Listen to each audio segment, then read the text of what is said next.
want to get your take here. What do you think of Facebook's stance here on some of the protests and the Trump tweets? So Facebook's behavior has been absolutely consistent ever since the first controversies around Brexit and the U.S. presidential election in 2016. Their goal is very simple. They always, as a ubiquitous product, have to align with the powerful, which means the governments in every country in which they operate.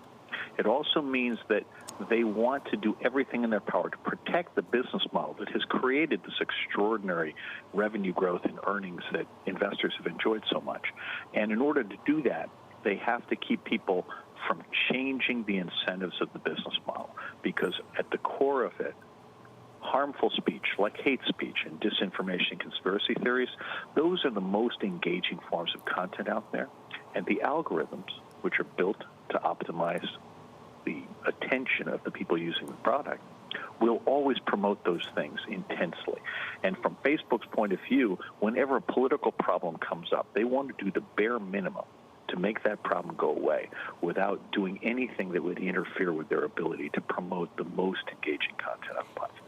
You say the bare minimum, Roger, but we have seen them take action in terms of investing in people, hiring more eyeballs to be able to look through the content and be able to take down harmful hate speech and the like.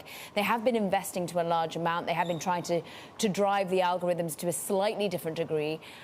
What more would you effectively like to see? What more could they do? Because they even warned that margins were going to be crimped because of this. This is such an important question. So the problem is that human moderation or even artificial intelligence cannot possibly succeed in a platform like Facebook or on Google or YouTube. And the reason is there are three parts of it. First is that there's an issue of scale. There are just too many posts to keep track of. The second issue is latency. There is a lag between when a post goes live and when even artificial intelligence is going to be able to scan it, make a determination, and remove it. And the combination of these two things ensures that essentially the platform is going to be unmanageable that way. And the third thing is this issue of business model. If you want to solve the problems of hate speech, disinformation, conspiracy theories, if you want to allow things like COVID pandemic response to go forward without becoming politicized, you have to force changes in incentives. You have to force changes in the business model. There has to be a cost to enabling climate change denial or anti-vax or election interference. And to this point, these guys are a little bit like chemicals companies in the 50s when they poured toxic byproducts into fresh water or spewed toxic fumes into the atmosphere, that they caused harm without being responsible for the costs, and now we just have to make them responsible for those costs. Yeah, I mean, but right now, Roger, I mean, they obviously profit pretty heavily off of these types of controversial posts, controversial statements. When Twitter sort of waded into this with the fact-checking of Trump, there was a lot of talk about Section 230 and the potential that maybe at some point in the near future, Congress could revisit that provision.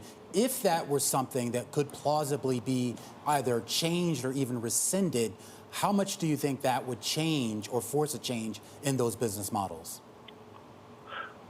From my perspective, Section 230 has a very important role in enabling both innovation and entrepreneurship, essentially enabling a startup community. At the scale of Google and Facebook and Twitter, though, Section 230 provides a safe harbor that frees them of accountability or any cost associated with doing great harm. So I think we have to change the incentives. I have an opinion piece that is about to come out in Time Magazine on this exact issue, because I really believe that we have to alter 230 to say that when a company undermines, this society, and there is a cost to society, that they must bear the cost of cleaning that up. We have to change their incentives, and 230 is a way to do that. I also think that we have to create a legal right for all users to sue when they have been harmed. Right now, that's something you give up in the terms of service of each platform, and that has to be eliminated. But these debates in Europe are far more advanced than they are in the United States. And the thing that Europeans, I hope, will recognize is that any change in any country has global repercussions. Yeah. So if any country in the European Union were to make this change, it would be beneficial to them.